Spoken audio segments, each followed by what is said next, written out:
روزہ کی جزا۔ روزہ کی جزا۔ حضرت سیدنا ابو ہریرہ رضی اللہ تعالی عنہ سے روایت ہے کہ سلطان دو جہان شہنشاہ کون و مکان رحمت عالمیان صلی اللہ علیہ وآلہ وسلم فرماتے ہیں، آدمی کے ہر نیک کام کا بدلہ 10 سے 700 گنا تک دیا جاتا ہے۔ اللہ تعالیٰ نے فرمایا، اِلَّا الصَّوْمَ فَإِنَّهُ لِي وَأَنَا أَجْزِي بِهِ، سوائے روزے کے کہ روزہ میرے لیے ہے اور اس کی جزا میں خود دوں گا۔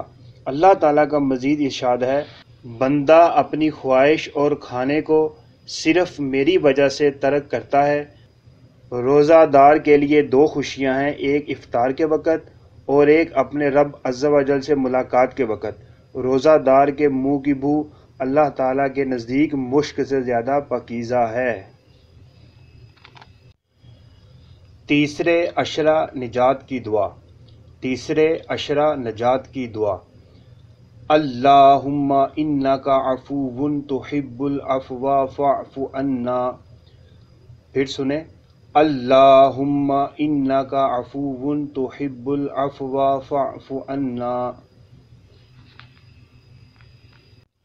ترجمہ، اے اللہ، بے شک تو معاف کرنے والا ہے، معاف کرنے کو پسند کرتا ہے، پس ہمیں معاف فرما دے۔ اللہ تعالیٰ کی بارگاہ میں دعا ہے، اللہ تبارک و تعالیٰ ہمیں بلا حساب و کتاب جنت داخل کرے۔